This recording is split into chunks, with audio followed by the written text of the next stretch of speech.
जय हिंद बच्चों, कैसे हैं आप सभी लोग। आई होप सभी ठीक ठाक होंगे। और जैसा कि हमने आपसे प्रॉमिस किया था कि हम 30 to 40 मिनट का एक माइंड मैप सीरीज लेकर आएंगे जहां पर चैप्टर्स इंपॉर्टेंट हैं उन सभी के फार्मूलाज और उनसे रिलेटेड पीवाईक्यूज और कुछ मोस्ट एक्सपेक्टेड क्वेश्चंस आपके सामने लेकर आऊंगा।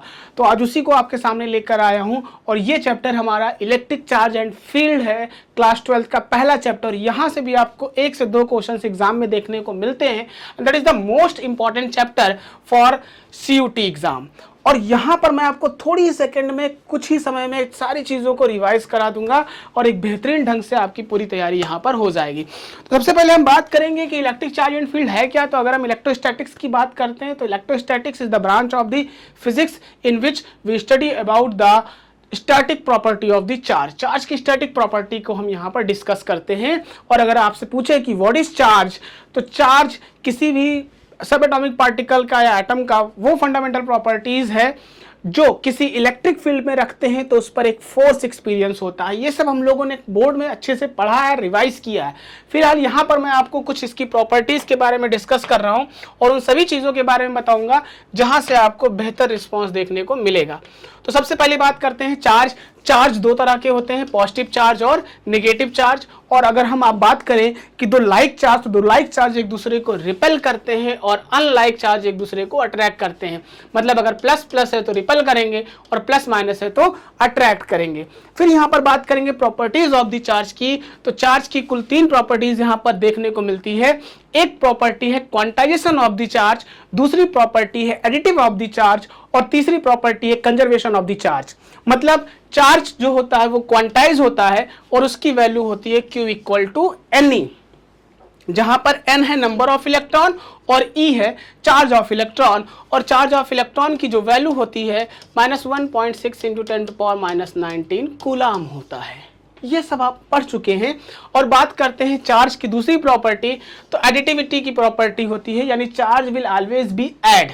चार्ज हमेशा ऐड होते हैं, यानी Q1 Q2 Q3 इस तरह से कई ढेर सारे चार्ज हैं तो सिस्टम का चार्ज पूछेंगे सबको ऐड कर देंगे, that will B okay. Again बात करते हैं कंजर्वेशन का। Charge will always B conserve, charge will neither be created nor be destroy. Charge हमेशा कंजर्व होता है किसी भी सिस्टम की। तो total charge of an isolated system is constant. अब अगेन हम बात करते हैं कूलम्स लॉ की कि अगर हमारे पास में कोई दो चार्ज है Q1 Q2, इनके बीच का डिस्टेंस R है तो इन पर एक इलेक्ट्रोस्टैटिक फोर्स लगता है जिसकी वैल्यू कूलम भाई ने बताई थी and that value is K Q1 Q2 by R square. K की वैल्यू होती है 1/4 पाई एप्सिलॉन नॉट, जिसकी वैल्यू 9 × 10⁹ न्यूटन मीटर स्क्वायर पर कूलम स्क्वायर होता है। एप्सिलॉन नॉट को हम लोग यहाँ पर बोलते हैं परमिटिविटी ऑफ फ्री स्पेस और इसकी वैल्यू 8.85 × 10⁻12 कूलम स्क्वायर पर न्यूटन मीटर स्क्वायर होता है। ठीक है।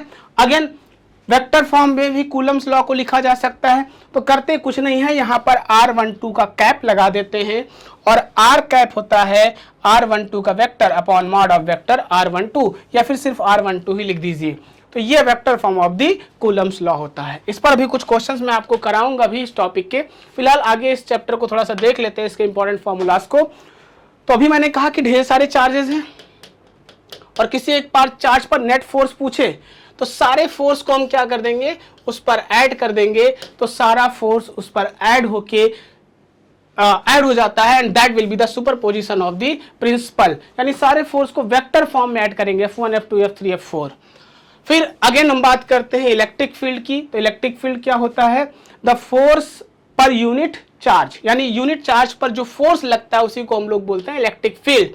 और इसे लिखते हैं E = F/Q से। वेक्टर फॉर्म क्या हो जाएगा, तो KQ/R स्क्वायर, ये किसी पॉइंट चार्ज के लिए होगा। K की value 1/4 pi epsilon not Q/R square. Vector form में R कैप से सिर्फ मल्टीप्लाई कर देते हैं, बाकी सारी चीजें सेम है। अगेन रिलेटिव परमिटिविटी क्या होती है, तो permittivity of medium upon permittivity of free space. Medium और फ्री स्पेस का रेशियो रिलेटिव परमिटिविटी कहलाता है। इसी को हम लोग डाइलेक्ट्रिक कांस्टेंट के नाम से भी जानते हैं और K से लिखते हैं। याद रखना, कंडक्टर का जो डाइलेक्ट्रिक कांस्टेंट होता है वो होता है इनफाइनाइट। कंडक्टर का डाइलेक्ट्रिक कांस्टेंट इनफाइनाइट होता है और ये क्वेश्चन आपसे एग्जाम में पूछ सकता है। अगेन हम बात करते हैं कि कुछ चार्ज जो होते हैं वो डिस्ट्रीब्यूट होते हैं, और चार्ज डिस्ट्रीब्यूशन तीन तरह को हमें देखने को मिलते हैं, एक लीनियर चार्ज, एक सरफेस चार्ज और एक volume charge. Linear charge density और सरफेस चार्ज डेंसिटी कैसे होगा, जैसे हमने कहा एक लाइन है तो इस पर चार्ज डिस्ट्रीब्यूट है, इसे बोलेंगे लीनियर चार्ज डिस्ट्रीब्यूशन, और यूनिट लेंथ में जितना चार्ज होगा उसे बोलेंगे लीनियर चार्ज डेंसिटी। किससे लिखते हैं, लैम्डा से, lambda equal to dq/dl। Surface charge density की बात करेंगे तो एक सरफेस है उस पर चार्ज डिस्ट्रीब्यूशन है, इसे बोलेंगे सरफेस चार्ज डिस्ट्रीब्यूशन, और इसको सरफेस चार्ज डेंसिटी कहते हैं charge present in per unit area dq/dA, और इसे लिखते हैं सिग्मा से। अगेन आता है वॉल्यूम चार्ज डिस्ट्रीब्यूशन, पूरे वॉल्यूम के अंदर जो चार्ज डिस्ट्रीब्यूट होते हैं उसे वॉल्यूम चार्ज डिस्ट्रीब्यूशन कहते हैं, और यूनिट वॉल्यूम में जो चार्ज डिस्ट्रीब्यूट होता है उसे बोलते हैं वॉल्यूम चार्ज डिस्ट्रीब्यूशन डेंसिटी, और उसे लिखते हैं रो से dq/dV। याद रखना सबकी यूनिट अलग अलग है, कूलम पर मीटर स्क्वायर और कूलम पर मीटर क्यूब। अब again electric field intensity due to a system of charge, कोई एक बहुत ज्यादा सिस्टम है चार्ज का तो उसके कारण इलेक्ट्रिक फील्ड इंटेंसिटी क्या होगा, सारे सिस्टम ऑफ चार्ज को ऐड कर दीजिएगा तो नेट इलेक्ट्रिक फील्ड इंटेंसिटी कितना है पता चल जाएगा। अगेन इलेक्ट्रिक डायपोल मोमेंट क्या होता है, तो कहते हैं two equal and opposite charge, two equal and opposite charge कुछ डिस्टेंस पे रखे होते हैं तो इसे हम इलेक्ट्रिक डायपोल मोमेंट कहते हैं, सॉरी इलेक्ट्रिक डायपोल कहते हैं, और इसके मोमेंट को इलेक्ट्रिक डायपोल मोमेंट कहेंगे जो कि होता है P equal to 2qL।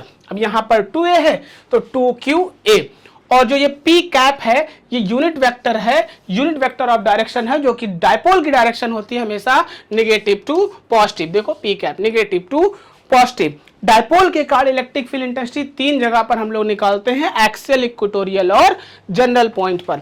Axial पे क्या होता है 2p/r³, इक्वेटोरियल पे क्या होता है p/r³, और जनरल की अगर हम बात करें तो 1/4πε0 p/r³√3 cos square theta plus 1, ये जनरल पॉइंट के लिए होता है। जनरल पॉइंट आपको हर जगह एप्लीकेबल हो जाएगा जहां पे आप देखना चाहते हैं। अगेन जब किसी डायपोल को किसी इलेक्ट्रिक फील्ड में रखते हैं तो उस पर एक फोर्स एक्सपीरियंस होता है, that is known as rotational force. Net force उस पर जीरो होता है, सिर्फ उस पर रोटेशनल फोर्स लगता है, और उस रोटेशनल फोर्स को टॉर्क कहते हैं। That torque will be PE sin theta, यानी vector P cross vector E। अगर हम उसके एरिया वेक्टर्स की बात करें तो n cap equal to vector upon A होता ही है, आपने पढ़ा ही ऑलरेडी। दैट मीन्स तो इलेक्ट्रिक फ्लक्स, इलेक्ट्रिक फ्लक्स क्या होता है, तो हम कहते हैं यूनिट एरिया में जितनी इलेक्ट्रिक फील्ड लाइंस पास होती है उसी को क्या कहते हैं, इलेक्ट्रिक फ्लक्स, और इसे किससे लिखते हैं, फाई से। फाई इक्वल टू EDA या फिर EDA cos थीटा भी कहते हैं। अगेन आता है गॉस थ्योरम।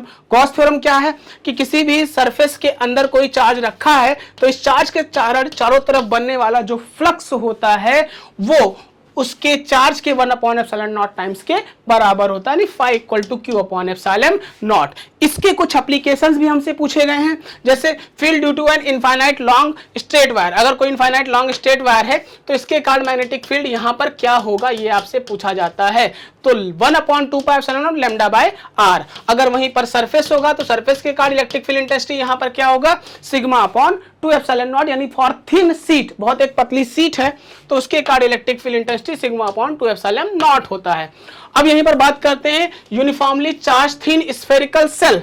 अगर स्फेरिकल सेल है तो उसके कारण इलेक्ट्रिक फील्ड इंटेंसिटी क्या होगा, तो आउटसाइड की बात करते हैं तो σ/ε0 r²/ρ²। अगर इसका रेडियस कैपिटल R है और आउटसाइड पे ये होता है। एट सरफेस σ/ε0 होगा और इंटरनल पॉइंट पे क्या हो जाएगा, 0 हो जाएगा। ठीक है। Field due to solid non conducting sphere, ठीक है, नॉन कंडक्टिंग स्फीयर की बात करेंगे तो यहाँ पर 1/4 ρ/ε0 इसको लिख सकते हैं r³/3r², ρ/ε0 r/3 और इंटरनल पे ρ/ε0 r/3। ठीक है, दोनों पर सेम हो जाता है यहाँ पर। अब इस पर कुछ क्वेश्चंस हम यहाँ पे देख लेते हैं फिलहाल, और इनके सारे, चूंकि ये तो क्विक रिवीजन था, अब इसके क्वेश्चन थोड़े थोड़े देख लेते हैं किस तरह से आते हैं। देखो CUT 2023 का क्वेश्चन है, बड़े प्रेम से इस क्वेश्चन को समझ लेना और आराम से आप एग्जाम में भी कर सकते हैं। क्वेश्चन क्या कह रहा है, which of the following diagram correctly shows the electrostatic properties of A charge hollow conductor. V0 potential on the surface of the conductor है, रो वॉल्यूम चार्ज डेंसिटी है, तो कौन सा इसमें सही है। भाई साहब एक बात बताओ, अगर ये हॉलो है तो हॉलो है तो इलेक्ट्रिक फील्ड इंटेंसिटी अंदर क्या होता है, 0। सेल के कारण इलेक्ट्रिक फील्ड इंटेंसिटी 0। चिल्ला चिल्ला के क्लास में खूब पढ़ाया है, बताया है।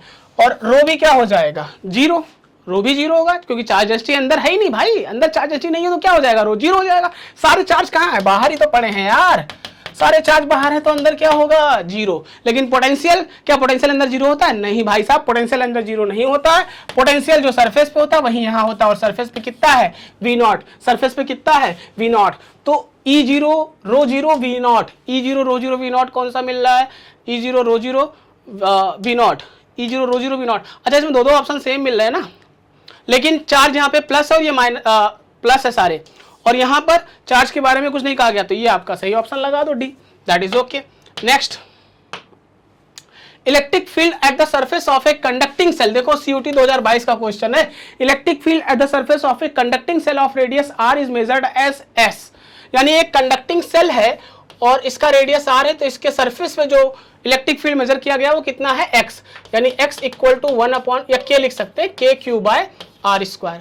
अब कह रहे हैं electric field at a distance 3r from the centre of the shell, यहां से 3r डिस्टेंस पर इलेक्ट्रिक फील्ड क्या होगा, तो ये जो r था उसको 3r कर दो, तो E डैश क्या हो जाएगा, KQ अपॉन 3r का स्क्वायर, 3r का स्क्वायर मतलब 9r square, KQ square by r क्या है, x है, तो that is x by 9। x by 9 कौन सा ऑप्शन है, ऑप्शन नंबर सी, तुरंत लगा के चले जाओ, कोई दिक्कत नहीं होगा, आराम से कर सकते हो, ऐसे क्वेश्चन बहुत इजी होते हैं।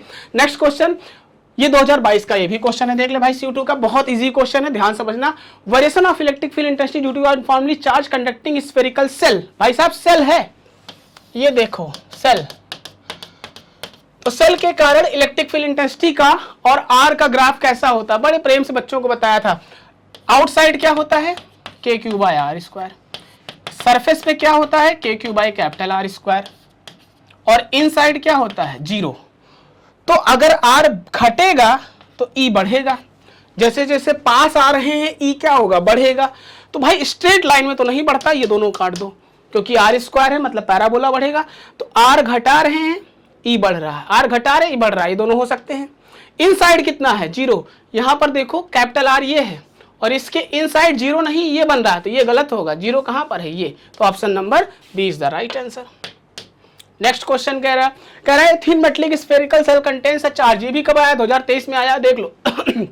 A point charge plus 2 microcoulomb is placed at the center of the cell and another plus 5 microcoulomb is placed outside it has shown the force on the charge plus 2 microcoulomb at the center। 2 microcoulomb पर force कितना होगा centre पर, अरे यार centre पर electric field intensity क्या होता है, जीरो, तो जब जीरो होता है तो जाहिर सी बात है फोर्स भी क्या हो जाएगा, जीरो, खत्म कर दो बिना कुछ लगाए किए। अगला क्वेश्चन देखो, द मैग्नीट्यूड ऑफ, ये भी 2022 का क्वेश्चन है एनटीए CUT का, देखो क्या कह रहा है, the magnitude of electric force exerted by A charge particle on an other charge particle is इतना, यानी एक चार्ज पार्टिकल के कारण दूसरे चार्ज पार्टिकल पर जो फोर्स लग रहा है उसकी वैल्यू दी हुई है 2.4 × 10⁻⁸ न्यूटन।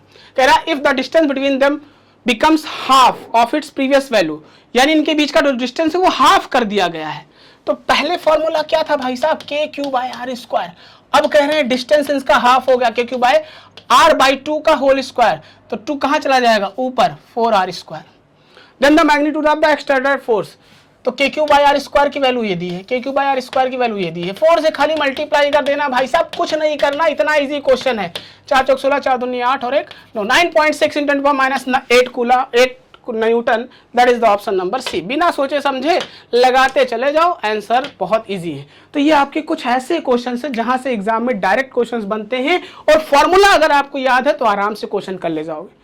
तो फॉर्मूला क्लियर होना चाहिए, क्वेश्चंस आपसे हो जाएंगे, दीज आर द PYQs, और ऐसे ही क्वेश्चंस आपसे एग्जाम में आते हैं। तो फॉर्मूले पर प्रैक्टिस करो, कॉन्सेप्ट क्लियर करो और सारी चीजों को कर ले जाओगे, सफलता आपके कदमों को चुनेगी। तो जाहिर सी बात है ऐसे ही चीजें मिलेंगे हम अपनी अगली सीरीज में, जहां पर इलेक्ट्रोस्टैटिक पोटेंशियल एंड कैपेसिटेंस को देखेंगे। तब तक के लिए थैंक यू, जय हिंद, जय भारत।